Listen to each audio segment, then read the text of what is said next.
as the CEO, as the person starting out, you've got no one to turn to when something goes wrong to go, hey, what do we do now? Everybody else from the bottom up can go, hey, boss, what do we do? Hey, so the technician to the department head to the VP, VP to the COO, all the way up, but you've got no one to turn to. In a scenario like that, do I feel the pressure? Absolutely. I've also learned to thrive on that pressure. And I think what more people need to do is to be able to trust their gut and learn to thrive and enjoy the process. This is Entrepreneurs the Playbook, where I give you access each week to the world's greatest athletes and executives about their personal and professional playbook and what has made them champions on and off the field. This is the Playbook. This is Dave Meltzer, CEO of Sports One Marketing with Entrepreneurs the Playbook. And I am in actually the studio of, in the home of, I'm not going to butcher this, Bedros Keuilian. Hey. Did I get it? You did, nailed it. All right. Take that, Ed Milet. I got it right. Anyway, super entrepreneur. And as you know, this is about Playbook to Success, so I'm going to get right in it. Sure. You came to America as an immigrant. Yeah. And what I really want to know is that I believe almost everyone comes as an immigrant at one time or another. What do you think, from being an immigrant, you've taken away for the positive that's helped you be so successful in America? Two simple things. When you come as an immigrant, even now, when you come as an immigrant, while there's still other services that can help you, the biggest things that I took away coming in 1980, I was 6 years old, is resourcefulness and the ability to turn adversity into advantages. I'll tell you resourcefulness. A year after we got here, we were living in Section 8 housing. And Section 8 housing, the government assists you with the rent and all that. I got lice because it was such dirty housing situation. And listen, my mom and dad, they couldn't afford lice treatment because every penny counted. We were trying to get out of those apartments. And so my mom made my dad siphon out gasoline from a parked car, and she washed my hair with gasoline to kill the lice. Now, in any other scenario, that's called child abuse, right? But when you're a foreigner and an immigrant, you come to this country and you don't have the financial resources to buy the lice treatment, you have to get resourceful. And there's so many scenarios in my life, all the way to building up our international franchise, that when the resources weren't available, I had to get resourceful. The other thing was the ability to turn adversity into an advantage. And as you and I talked about earlier off camera, oftentimes things don't happen to us, they happen for us. Only later do we realize that because this devastating or bad situation happened, it put me on the right path. And I'm a gym guy, I'm a fitness guy. I like to go in the gym and put my body against adversity. I work out, and the more adversity I challenge my muscles with, the bigger, stronger they get. Well, as an entrepreneur, as a father, as a spouse, as a thought leader, the more adversity I can put myself against, the better speaker I become, the better father I become, the better entrepreneur I become. So really, it is a massive advantage. Speaking of that advantage, most people don't know, it's like they watch the Olympics and I remember my kids saying, why is it every one of these athletes have such an extraordinary story? Same thing with the Holocaust, Sure. People that had survived the Holocaust. Every story is extraordinary. Being an immigrant, people think about, you're caravanning across from, it's not, your family was actually very successful and had to sacrifice and give up so much just for the opportunity to have nothing in America. That's exactly right. My father was part of the 17% of the population in the Soviet Union who was part of the Soviet Union. He was part of the Communist Party. Like, he was a Communist Party member. As a Communist Party member, you always have food. Every morning I would have French bread with butter and caviar and hot tea. That was my breakfast. Now imagine— Get gasoline in your hair. Right, right. So that was the life in Armenia, in Soviet Union, because my dad was a member of the Communist Party and we always had food available to us, caviar for breakfast, literally. And then we come to the United States, and some days there was no breakfast, and some days we had to go into the dumpsters behind grocery stores where they would throw out food that was expired. They couldn't sell it, so they would throw it out, and of course my dad would push me into the dumpster and I'd have to fish out food.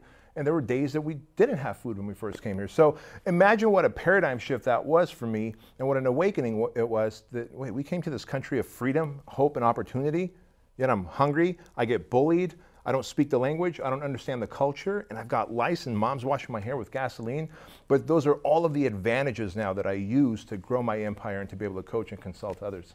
And I think it's important. I joke around with Matt Higgins, who I want to introduce you to, one of my best friends and great guy. We talk about the advantages of starting with nothing. And I almost feel sorry at times with people that, have a billionaire as a dad, because no matter what you do, they always have that caveat, yeah, your dad's rich. Whereas no matter what I did or what you did, it's like, oh, he came from nothing. Right. Oh my goodness, he has a job. He used to dig stuff out of the trash, right? All this stuff. No, you do very well. You have one of the top franchises in the world in fitness. Top 3-time Fortune 5,000. You're just a huge entrepreneur. But one of the things that worries me, and I'd love your advice on, is how do we, who came from nothing, food stamps, digging, gasoline in the hair, how do we empower our children, like, with those same advantages that we grew up with? To me, it's weird because my wife actually comes from a very well-to-do family. Her She married dad. down? What's that? She married down. She really did. At the time, in 2003. I'll kick my cover, Yeah, so I get listen, it. man, at the time, in 2003, she did marry down because we were stealing pennies. We got married the very next month. We didn't know how we were going to pay our rent. That's awesome. And she goes, hey, I think we're going to get kicked out. And so we were stealing, penny saver from our neighbors and cutting out the coupon for Subway, get 2 sandwiches for the price of 1. But, in a scenario like that where my wife comes from, her dad was on the U.S. Olympic team in 1974 as a swimmer, and Harvard grad MD, and all of a sudden she marries this meathead, right, who's a personal trainer in the gym. This is before we built up Fit Body Boot Camp and our franchise. And so when people go, hey, is your wife a gold digger? I'm like, no, we were broke together. We were broke together. She's in it. She's a ride or die. But with our kids, here's what we do. Yeah. It's simple. Every Christmas they get gifts. They can keep 1 gift, and then we give the rest to Toys for Tots. In fact, Toys for Tots is one of the 3 charities that we've adopted that are kid-centric. So Shriners Children's Hospital, we donate 7 figures every year. Compassion International, we've got 97 kids adopted through Compassion International. Every month, my kids write letters to them when they write to us, right? And so they understand that these kids, when they see a picture, they're going to school on dirt roads and they're eating like rationed out food. They understand how good they have it. And then, of course, the 3rd charity is the Marine Corps Toys for Tots. And every year we shut down the Target here in Chino Hills. And our whole team here at the headquarters, 60 some odd of us, go there and buy $250,000 worth of toys. And they take it to the warehouse. And my kids give their Christmas gifts away. They keep 1 gift, give the rest away. So is that going to help them become maybe less spoiled? Possibly, maybe. But they're understanding how good they have life, and they're understanding and seeing firsthand experience how bad some people have it. So they're developing compassion and empathy, going back to that word. And I think it's not so much that people come from like rich families, like, hey man, well, you came from a rich family, you're born rich. They were never told or experienced people who lived in poverty, and they didn't see anything different. And I think by exposing my kids to that and having them interact and realizing how good they have it, really makes them empathetic towards that. Well, and I believe, I have a big internship program, and I was a little bit wary because half of my interns come from relationships, right, and recommendation. The other half come from resume, and I was always worried there'd be this huge difference, and there never was. Right? It's just like some kids are entitled, some aren't. Right. No matter what they come from. Now, you had an interesting circumstance though for you because you were kind of in this plush Russian world. Yeah. And were you ever bitter to your parents or question their decision? No, honestly not, because, and I think the reason is I was 6 years old when I came. So as long as you're with mom and dad, ultimately you're safe. I'll tell you who was bitter towards my parents is my older brother and older sister. My older brother was 19, Whoa. My sister was 21, right? And so they had lives there, man. They were going to college. My brother had a girlfriend who he was thinking of marrying. All of a sudden, their whole life was ripped away. And I remember for like 3 years of 1980, 81, 82, my brother and sister would cry to my mom and dad, we just want to go back. The people here don't understand us. They don't understand our language, our culture. Why can't we go back? I've got friends. I've got relationships there. And I couldn't understand why we couldn't stay because after the first year, I was able to assimilate so well. Right. So I think in that way, I had a massive advantage because I came younger, so I had no bitterness towards them. Now, taking that over to entrepreneurship. Sure. There's a lot of struggle to get started. Yeah. You were just saying you were, getting the Subway coupons, and there's a certain time where business grows that I believe, someone told me 6 years in they felt was the time, but I believe the scariest part about a business is when you're successful already and have to go all in again. Yes. right? Now you got something to lose. Yeah. I know there are a lot of entrepreneurs out there that are innovators, and you're starting out, and there is an enjoyment, but you got nothing to lose, right? You might have a little bit of somebody else's money, but where it really gets good is when, okay, I'm successful, but now I got to go all in, and I have a lot to lose. Yeah. How do you deal with that breakthrough? Because you have like 8 companies, and all of them, are very successful, and you're to the point where you know how to scale them and allow them to break through to that time. Yeah. It's funny you say that, right? Because just in this one company, in Fit Body Bootcamp, we've got 61 team members. In another company that I own, actually out of Newport Beach, we've got 40 team members. And I've got 6 more companies that I own, and all of them have anywhere from a dozen to a couple dozen team members. When you're responsible to that many people's livelihoods, it does tend to weigh on you. And as you said, it's almost like when you're going to just jump into the pool from the edge, hey, what's going to happen? If I actually miss, I'm just going to scrape my shin. Now, if I go to the diving board way up there, I might hit my head. If I don't hit the water right and I hit flat, I might actually break a bone. I might break my face, right?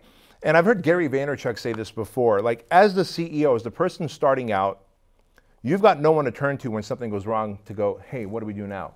Everybody else from the bottom up can go, hey, boss, what do we do? Hey, so the technician to the department head to the VP to the COO, all the way up, but you've got no one to turn to. In a scenario like that, do I feel the pressure? Absolutely. I've also learned to thrive on that pressure. And I think what more people need to do is to be able to trust their gut and learn to thrive and enjoy the process. I enjoy the process, but I also have a great team around me who we go, what are all the what ifs? Like we realize that we're maybe on the edge of the economic bubble right now. We also, because of that, have rat-holed a lot of money so that when the economy crashes, not if, when the economy crashes, I'm going to buy a lot of competing businesses for wholesale. Are every single one of those going to be successful? Are they going to thrive? Probably not. But we've rat-holed a lot of money. Hopefully that the ones that don't thrive, we can let loose, right? Who's willing to do that? Well, go into an organization, into an industry for a decade, decade and a half, in my case, 2 decades now, right? In your case, you've got your finger on the pulse of a company, of an industry, you're going to do all right. Like I've always stayed in the fitness space. I have my finger on the pulse, I believe, better than anybody else in this space, which is why I don't venture out of it. Yeah, and I tell people all the time with investing, they'll come with me, I have a TV show called Elevator Pitch. Yep. And there's all types of deals.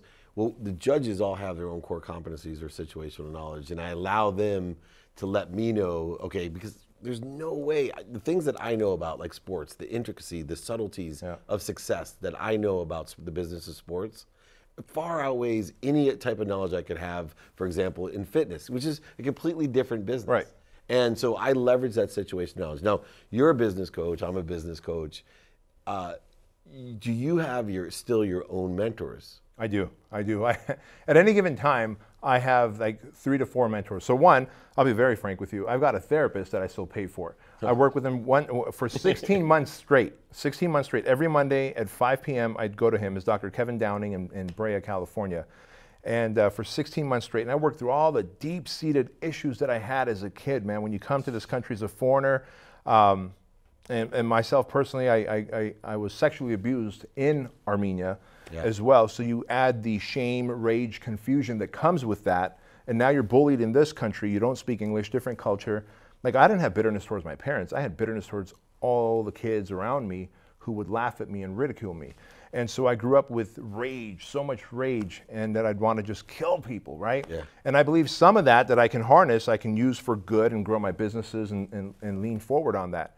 But man, I had to work with a therapist for 16 months straight to get through that. And I still see him from time to time just to process through things. Because at the end of the day, no one gets out of life unscathed. Whether it's emotional abuse, physical abuse, verbal abuse, sexual abuse, that same part of the fight or flight brain is lit up, which means you're seeing life through these twisted filters that the rest of the world isn't seeing life through. So anyway, the way I would see life is I can't trust people, I can't be loyal to people, and someone's always going to try and rip you off or take advantage of you. How great is it to have a therapist take those filters off of you? And also, I knew I had a great story, I had a great message, and people go, man, you're an amazing entrepreneur, you should share it off stage. I've never spoken from stage. So I got a mentor, Joel Weldon, and I pay him, and he teaches me to storytell better, right? And marketing. Pay Dan Kennedy. I want to become a better direct response marketer. He says, go rewrite every Gary Halbert letter. I go and find those Gary Halbert letters and I rewrite them. And he says, do this and I do that. I will pay for knowledge and mentors to buy speed all day long. I'll rather do that than buy the next Lamborghini, Rolls Royce, or private jet. Right, even though those goes fast, what truly accelerates your life is leveraging the situational knowledge of others. Yeah. I'm the same way. The biggest mistake, when I discussed it with you, how did you lose everything? I didn't ask for help. Yeah. All I had to do was ask one person that owned a golf course, one person that was in finance about what I could and couldn't do leveraging what I had built, and it would have saved me millions and millions of dollars.